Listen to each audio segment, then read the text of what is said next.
Hoje a gente vai conversar sobre autoaceitação, aceitar quem nós somos. Você já se aceitou como você é?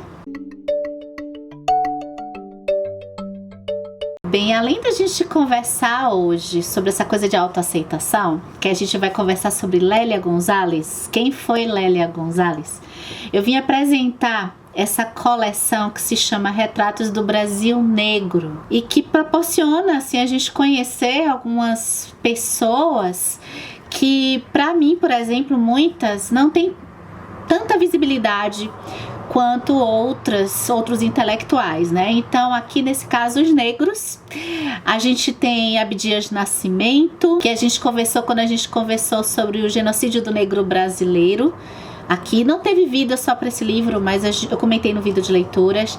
Tem Ney Lopes, tem Sueli Carneiro, tem Lima Barreto, Cruz e Souza, Luiz Gama e dentre outros. Eu tive curiosidade de comprar esse livrinho aqui, muito por conta da Djamila Ribeiro, que fundamenta muito do que ela chegou hoje em termos de teoria do feminismo negro, com a Lélia Gonzalez, não só também a Djamila, depois uma coisa foi puxando a outra, né? A Carla Cotirene, que é uma teórica que eu amei, que fala sobre interseccionalidade, também fala da Lélia Gonzalez, enfim. A Lélia Gonzalez, ela é citada em diversos vídeos aqui do YouTube. Quem está acompanhando o debate sobre o racismo, eu acho que já ouviu falar dela.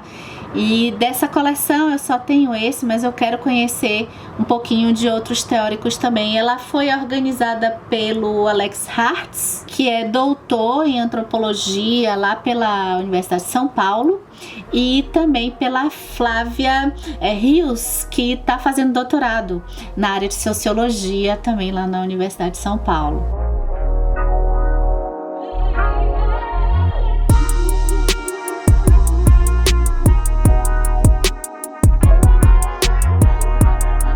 Por que então é importante conhecer Lélia Gonzalez? Depois de ter terminado esse livro aqui, eu acho que eu chego à conclusão que a Lélia Gonzalez, ela é um pouco a nossa Angela Davis. Ela pegou muito de uma militância e de uma produção teórica muito rica por volta lá da década de 70. Então, entender a vida dela de uma forma resumida e muito da produção intelectual dela, que está no final desse livro também aqui, para a gente depois ampliar a pesquisa, eu acho bem interessante. Eu gostaria muito de depois ampliar esse conhecimento da produção teórica da Lélia Gonzalez, que aqui é somente citada bem de forma superficial. Mas eu acho que para quem quer ter uma ideia geral, é muito interessante. A Lélia Gonzalez, ela vai ensinar a gente um pouco. Acho que todos nós já nos questionamos sobre essa questão do corpo e da aceitação de quem é. Só que lembrando que aqui a gente está na perspectiva do negro, e é até muito bom para a gente matar o nosso pensamento branco.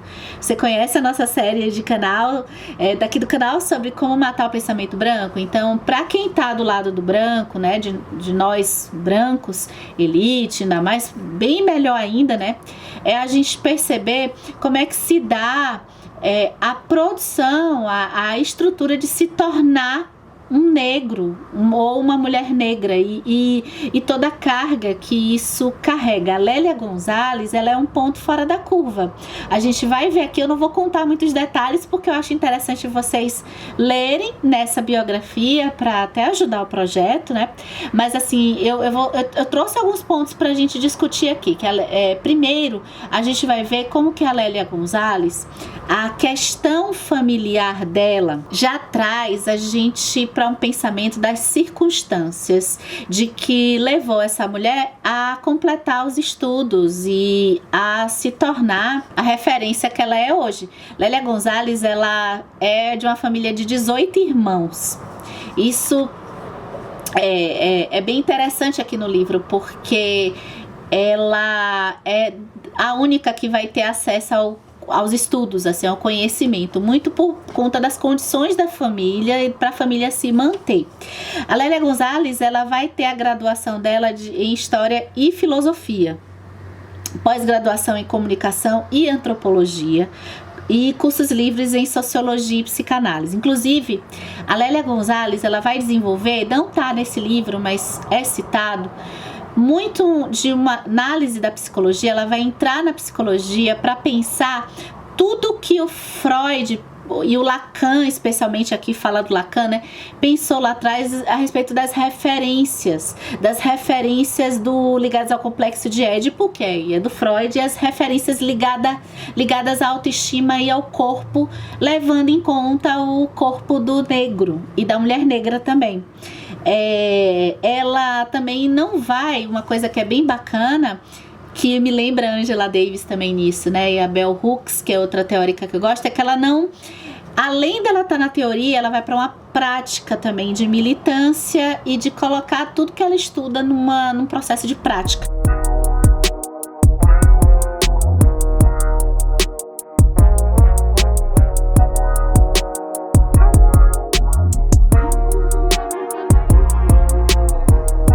Lélia Gonzalez vai tendo acesso aos estudos muito por conta dela ser uma das mais novas dessa família de 18 irmãos.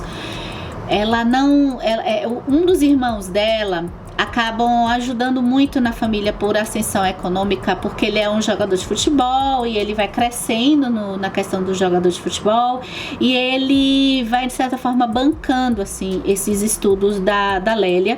Interessante no livro a gente perceber a virada de chave para Lélia Gonzalez e como que o conhecimento, quanto mais ela ia se infiltrando mais no conhecimento acadêmico, ao redor dela só tinha pessoas brancas, homens e mulheres brancos, como que as pessoas iam percebendo a Lélia Gonzalez como, assim como ela foi incluída, ela foi se modificando, ela foi percebendo que ela foi se modificando em termos de contato com a sua origem negra.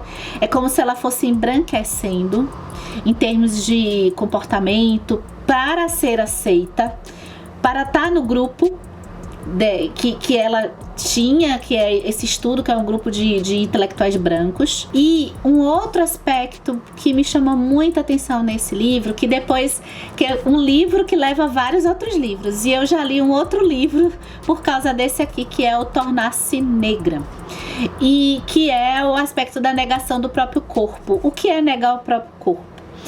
É o fato dela ir sem perceber, embranquecendo, alisando o cabelo, querendo fazer parte do grupo, querendo ser igual às outras mulheres, se distanciar da cultura, da origem dela, que a família dela tem uma certa ascensão econômica. Então, até em termos de geografia, assim, o bairro que eles vão morar, eles vão melhorando de vida, já é um bairro que também levam eles a querer parecer com o modo de vida branco, e isso tudo passando de forma inconsciente com a Lélia. O interesse nela de rapaz, até pelo convívio dela, acabou por ser rapaz branco, que é o primeiro casamento dela, um casamento que a família dele não entende como um casamento, entende como que ela fosse uma amante. Isso aqui década de 60 mais ou menos, gente. Então é como se uma mulher negra não fosse realmente um absurdo ela poder ter uma relação com um cara que não fosse o interesse somente pelo sexo.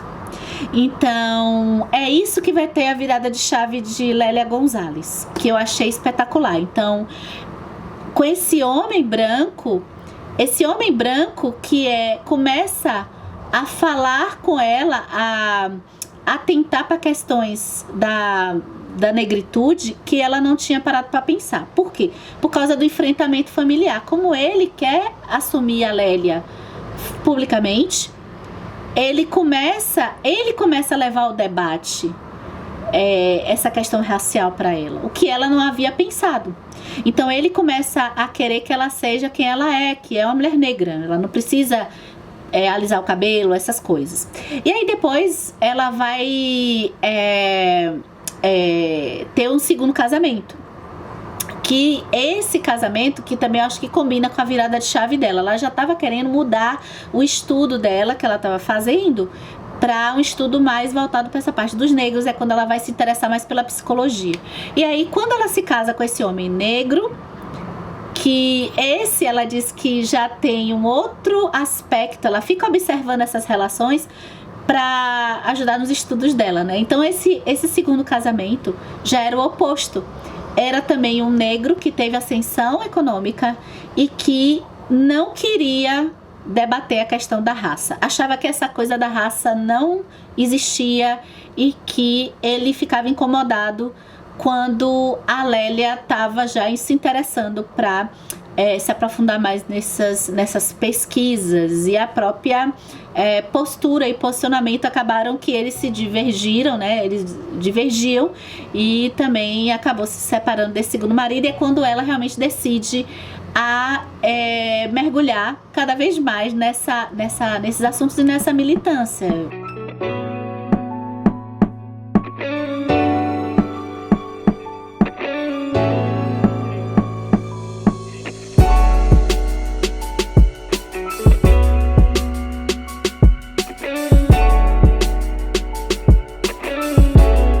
Trechinho sobre o segundo casamento da Lélia. Eu me casei com um mulato, pai branco e mãe negra, como se diz na Bahia, um tinta fraca. Ele tinha uma ideologia de classe, não gostava de preto. Nós ficamos juntos durante 5 anos. Era engraçado porque enquanto eu estava em busca de mim mesma, ele procurava fugir de si próprio. Uma outra coisa que a Lélia Gonzalez vai retomar nessa busca, além da produção intelectual dela, é retomar a questão do candomblé, porque ela se dá conta, ela vai meio que elaborar todo esse processo de vida dela, como se deu, e ela vai se dar conta que era no candomblé que ela ia conseguir ter o resgate da sua origem. E aí também ela faz um estudo de como que o negro, a relação de ascensão econômica do negro e muito uma pressão, vamos botar assim, de que nessa parte religiosa ele não seja aceito devido à desqualificação que existe com relação à religiosidade da raça negra, né? E então o candomblé, ele acaba sendo desqualificado e tendo todo um estereótipo de medo das pessoas, achando que as pessoas fazem coisa pra maldade, né? Então se criou muito isso aqui no Brasil. Ela vai estudar isso também e vai retomar. Eu já ouvi isso, outras pessoas também. Ela diz que faz muito parte de buscar a origem, uma vez que a gente sabe que os negros aqui do Brasil, eles não têm o resgate da sua origem, tá, gente? Eles não sabem qual foi a nação africana que foi dos seus antecessores, né? Dos seus antecedentes. Eles não têm isso. De que país hoje da África estariam os seus parentes, eles não têm isso. Então eu noto nessas leituras que eu faço como que a religião do candomblé, as práticas do candomblé ajudam muito eles nesse resgate. Bom, acho que eu vou terminar falando assim para vocês lerem esse livro, porque senão eu vou falar tudo dele, né? Mas assim, uma coisa também que eu gostei dele, para quando vocês forem ler, se vocês não leram, e para quem leu, se quiser deixar seu comentário, eu vou adorar. É a questão política, sabe? Eu gostei de saber da questão política, da trajetória política da Lélia Gonzalez. Por quê? É uma coisa que eu penso muito, assim. A política partidária, ela acaba nunca atendendo às demandas de grupos sociais. É uma pena isso, porque o nosso sistema democrático é feito para isso, né? Para que as pessoas se representem por partidos e os partidos, ou seja, o povo vá participar do poder. Mais uma prova de que quando você tem assim uma pauta e uma demanda, isso não se sustenta dentro da política partidária aqui no Brasil. Eu não sei, não sou estudiosa disso, eu não sei por que isso acontece, mas deveria funcionar. Então, quando essa pauta toda que a Lélia estuda, as demandas e a militância, vai em termos de prática, para ela participar na área pública, até funciona nas organizações que ela cria ela ela participa de revistas, ela vai participar de muitas palestras, mas no momento que ela tá que tem a passagem aqui nessa parte de político partidária, isso acaba não funcionando. E é muito bom perceber isso aqui, sabe? Porque uma coisa que a gente pode pensar, e eu não tenho uma resposta ainda para isso, é como que muitas vezes essa parte de militância pura e política, partidária especialmente, acaba tirando também as pessoas da produção acadêmica. Eu acho que é interessante que as duas coisas se misturem. E pelo que eu percebi, a Lélia teve isso em toda a trajetória dela. Ela vai trazer toda essa transformação por meio do conhecimento e de uma prática também. Então, muitos seminários, muita produção intelectual, e vale a pena a gente conhecer essa mulher que é Lélia Gonzalez.